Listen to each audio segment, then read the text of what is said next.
today's day and age in particular. Ladies and gentlemen, it's the first time this has happened to me. I can't be as real as I want to be about this subject.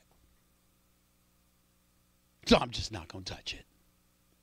888, say ESPN. It's 888-729-3776. You are listening live to the Stephen A. Smith Show, ESPN Radio, ESPN News.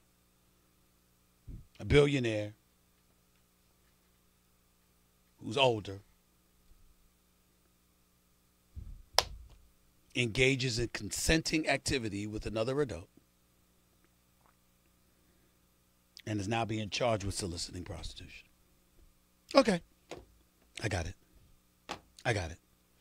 People far more astute than me can speak eloquently about this subject. I clearly am incapable of doing so. Let's move on. The other item I wanted to get to, and I'm lying because I really, really want to get into this. I really do. It's just not safe. Oh, I want to get into it. But I'm going to leave it alone. I was at the game last night. Los Angeles, California. Los Angeles Lakers go up against the Houston Rockets. Houston has a 19-point lead. LeBron James and the Los Angeles Lakers come storming back. They end up winning the game. LeBron James plays exceptionally well. Brandon Ingram played lights out yesterday. Had 27 and 13 last night. 27.13 rebounds. After the game, Chris Paul, James Harden, both spoke out about official Scott Foster. They had a real problem with him. The manner in which he officiated the game. James Harden attempted 10 free throws on the night, but got called for 4 offensive fouls. 4. And ultimately ended up fouling out of the game with under 2 minutes left. And as a result, the Houston Rockets lost. Chris Paul, president of the Players Association, I might add, he's had a problem with Scott Foster as well because he was ultimately teed up before fouling out. I think it's the first time in like 20 years backcourt fouled out of the same game. James Harden hadn't fouled out of a game since 2017, December of 2017. The man doesn't really foul out. And some of the calls that were made against him, he usually gets.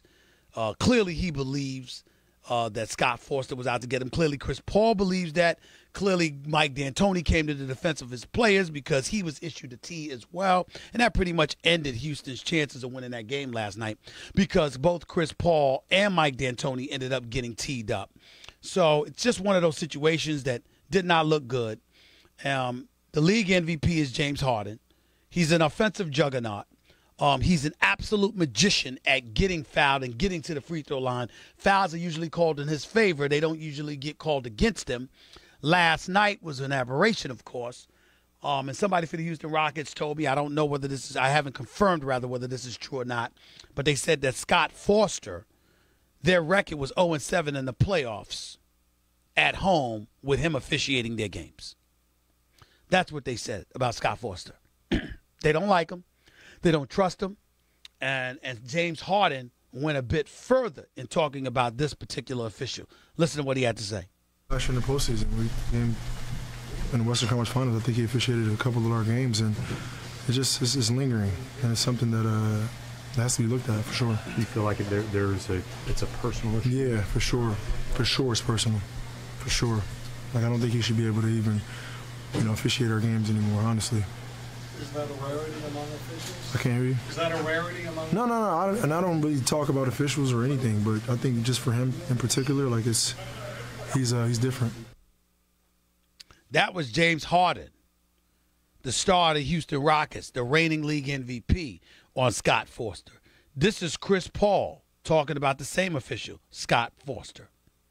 I mean, I don't know what else to do. You know what I mean? Been met with the league with him before and all this stuff. I don't know what else to do. You feel like there is a personal? I just don't know what else to do. You know what I mean? Just keep playing. I don't know what else to do. Chris Paul met with the league office and Scott Foster to challenge him on his personal feelings and what is perceived as personal animus against Chris Paul and the Houston Rockets. Scott Foster, obviously, if you're officiating in the finals, you've got a good reputation with the league. I'm not going to sit here and castigate or cast aspiration, miscast Scott Forster in any way. It's the league's job to judge how thorough and effective an official he is. There have been times in the past, there was an official that had an axe to grind with Clyde Drexler. He despised Clyde Drexler. I forgot his name, but he despised it. Hugh Hollins had a huge problem with Scottie Pippen and the Chicago Bulls. This is not new. Joey Crawford, when he ejected Tim Duncan from the game for sitting on the bench laughing. And Commissioner Stern called him out, and Joey Crawford don't play with nobody. Joey Crawford was like, Commissioner Stern tried to come down hard on him. Joey Crawford sent the note out to the public. It's been nice officiating in the NBA all of these years. He didn't give a damn. He wasn't bowing to anybody. That was what Joey Crawford was doing. So you have some officials that have had a history. I mean, you didn't play with Joey Crawford. You didn't play with Steve Javie. James Capers, who's still officiating in an exceptional manner, by the way, in the National Basketball Association. Some people will sit up there and say, all of those guys had issues with players. But here was the interesting part about them. It wasn't one, it was everybody. You knew their reputation coming into officiating a game. In the case of Scott Forster, there seems to be specific players pointing the finger at him. Mainly Chris Paul and now James Harden. I will say this. Here's where it gets very, very interesting. James Harden is phenomenal. He's unstoppable. He's a professional scorer, okay? And he's a magician at drawing fouls and getting things his way in that regard. He averages 11 free throws a game, 11.4 to be exact. He's had a game this year against the Nets where he shot 23 free throws. A game against the Grizzlies this year when he shot 27 free throws. He's used to getting calls. When he's not getting calls, Houston's not the same. And Houston has the tendency to fall apart like they did last night when he's not getting calls. So this is very, very serious because when we talk about how formidable Houston should be perceived as being in our eyes, we got to take into account James Harden and how he's affected. And how the Rockets' offense is affected when he's not getting calls. 888-SAY-ESPN. That's 888-729-3776. Either way you slice it, that was a tremendous comeback by the Los Angeles Lakers. They amped it up, particularly defensively. They did the things that they needed to do after making a whole bunch of errors in the first three quarters. LeBron James did not have a stellar first half, but he scored like 18 points in the last 16 minutes and just showed up and showed out and took over. And clearly, that's what he's going to need to do in order to propel the Lakers to a playoff picture. I got news for you. I want the Lakers in the playoffs bad, but not if they're going to be the 8th seed. You know who I want as the 8th seed? I want the Sacramento Kings as the 8th seed because I love seeing them go up against the Golden State Warriors, who presumably will be the number 1 seed in the Western Conference. I love what I'm seeing from Sacramento. I want the Lakers at number 7 because I think the Lakers could beat anybody else if they're on their game and LeBron is on his. I think he'll get calls. I think the game will slow down. And I think he's a master at postseason competition compared to others. And it will benefit him against the other teams in ways that he would have no chance against the Golden State Warriors. So it's going to be real interesting to see what transpires over these last 24 games for the Los Angeles Lakers, along with the Sacramento Kings, the Clippers, the Utah Jazz, all of these guys. It's a lot of stuff percolating in the National Basketball Association. Let's talk about it.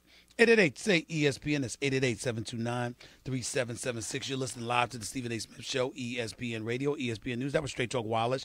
Nationwide coverage on America's largest and most dependable 4G LTE networks. By the way, Peloton is a game-changing indoor cycling bike that brings the energy of live studio classes right to your home anytime you want, winter or summer, rain or shine. Whether it's a monthly challenge to meet your goals, a training program for your next race, or setting a new personal best, the Peloton bike will make you want to show up and keep climbing the live leaderboard year-round.